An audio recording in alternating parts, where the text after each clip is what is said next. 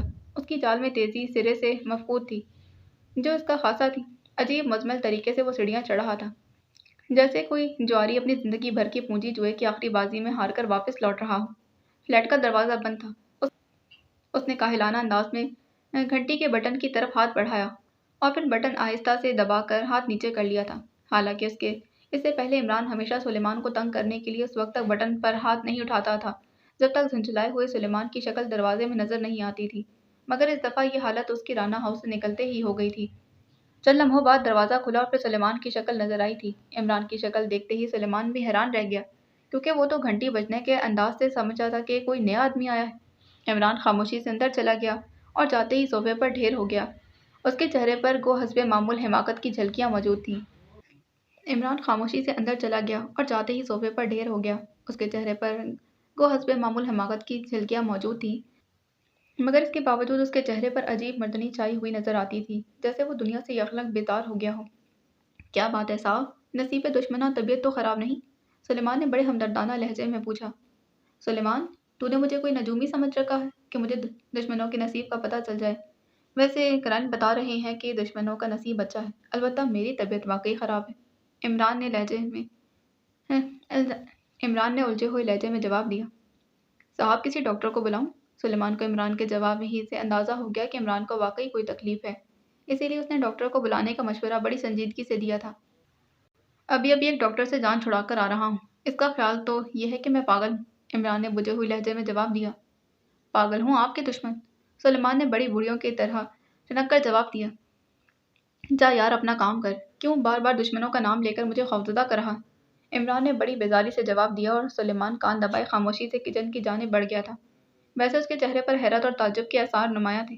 عمران کافی دیر تک خاموشی سے صوفے پر بیٹھا رہا، پھر نہ جانے اسے کیا خیال آیا کہ وہ اٹھا اور باہر جانے کے لیے دروازے کی جانب بڑھا، مگر ابھی وہ دروازے کے قریب ہی پہنچا تھا کہ اچانک ٹیلی فون کی گھنٹی زور زور سے بج اٹھی تھی۔ وہ ایک دم واپس مڑا اور اس نے ریسیور اٹھا لیا تھا۔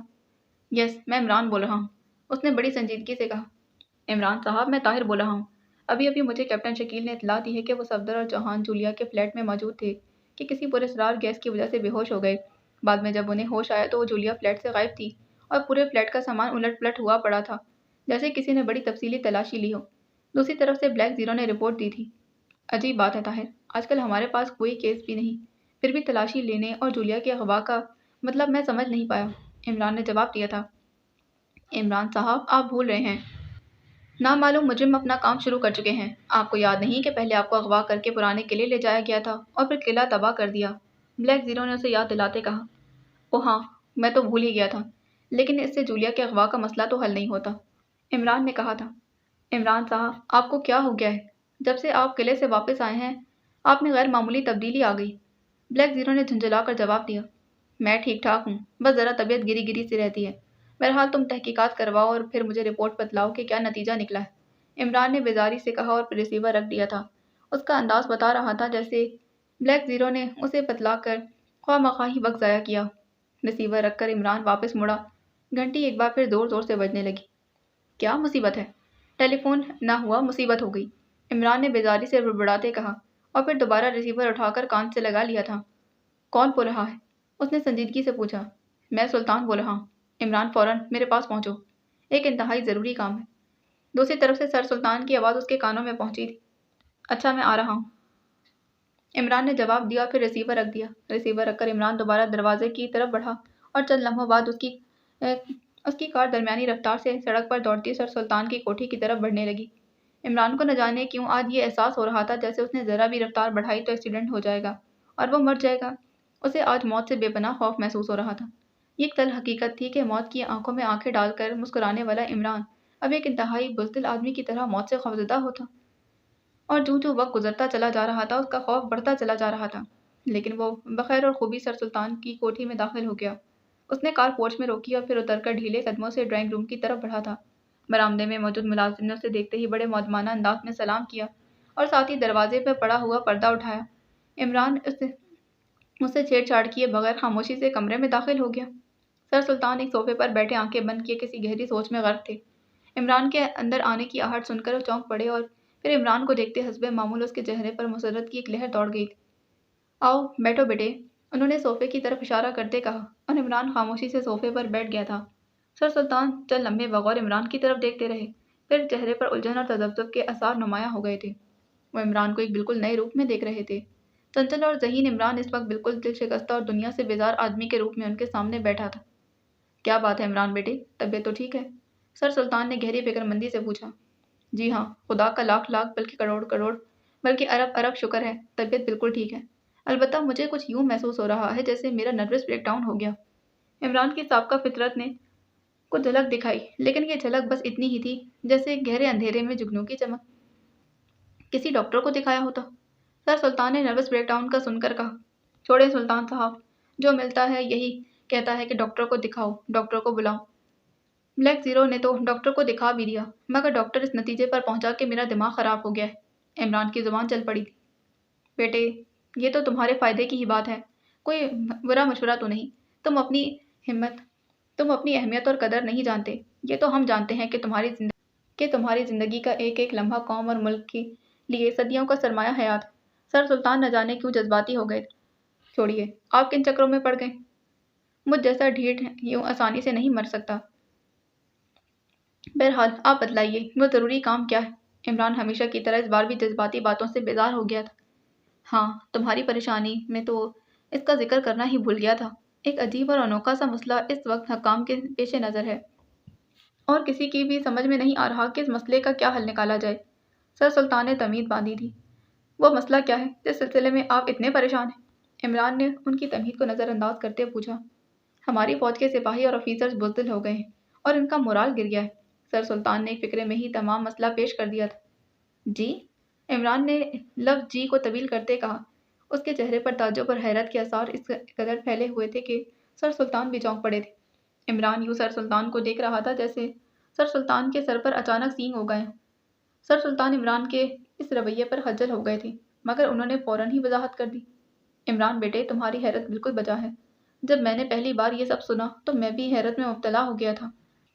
حالانکہ بتلانے والے خود وزیر دفاع تھے، مگر جب میں نے فائل کا بغور مطالعہ کیا اور آج جو رپورٹ آئی ہے اس میں یہ نتیجہ نکلا ہے کہ معاملہ گو انتہائی حیرت انگیز ہے، مگر صحیح ہے، اور اگر اس پر ٹھنڈے دماغ سے سوچ بچار کی جائے تو یہ ایک ایسا مسئلہ ہے جس کے بڑے بھیانک نتائج نکل سکتے ہیں۔ سر سلطان نے پوری تفصیل سے وضاحت کی تھی۔ ان کی اس وضاحت پر عمران کے چہرے پر تعجب کے آثار مدھم پڑ گئے تھے، لیکن ابھی تک وہ عجیب نظروں سے سر سلطان کی طرف دیکھ رہا تھا۔ میرا خیال ہے کہ مجھ سے زیادہ آپ کو ڈاکٹر کی ضرورت ہے۔ آخر عمران سے رہا نہ گیا، اس نے بھی فکرہ کس ہی دیا تھا۔ تم یہ فائل پہلے دیکھ لو، پھر بات کرنا۔ سر سلطان نے اٹھ کر کونے میں پڑی میز پر سے ایک فائل اٹھا کر عمران کے حوالے کی تھی۔ عمران نے خاموشی سے فائل کھولی اور پھر اس کا مطالعہ کرنے لگا۔ کافی دیر تک تو وہ اس فائل کا مطالعہ کرتا رہا اور پھر اس نے ایک طویل سانس لے کر فائل بند کر دی۔ معاملہ تو واقعی پراسرار ہے، عمران بڑبڑایا تھا۔ شکر ہے کہ تم معاملے کی اہمیت کو سمجھ گئے۔ دیکھو بیٹے، ہمارا دشمن نمبر 1 یعنی کہ ہمارا ہمسایہ ملک ہر وقت ہماری طاق میں بیٹھا رہتا ہے۔ اسلحے اور فوج کے لحاظ سے ہم سے 5 گنا زیادہ طاقتور ہے، مگر پچھلی جنگ میں ہماری فوجوں نے اپنے بے پناہ جذبے اور بہادری اور اونچے مورال کی وجہ سے ان کے دانت کھٹے کر دیے تھے، اور اسے ایسی عبرتناک شکست کا سامنا کرنا پڑا جو اس کے کیا بلکہ دنیا کے کسی بھی ملک کے تصور میں بھی نہیں تھا۔ یہ سب کچھ اسی لیے کہ خدا تعالیٰ کی رحمت سے ہمارا ہر سپاہی اپنی جگہ پر ایک ٹھوس چٹان ثابت ہو، اور ہماری فوج نے بہادری اور ولولہ عظمی کی وہ تابند مثالیں پیش کیں کہ تمام دنیا کے لوگ اش اش کر اٹھے۔ اب اگر ہماری فوج میں وہ جذبہ اور بہادری ختم ہو جائے، یا دوسرے لفظوں میں ہماری فوج بزدل ہو جائے، تو ہمارا دشمن تو ہمیں کچا چبا جائے گا۔ اس نظریے پر سوچو تو تم اس کیس کی بھیانک نتائج پر بخوبی آگاہ ہو جاؤ گے۔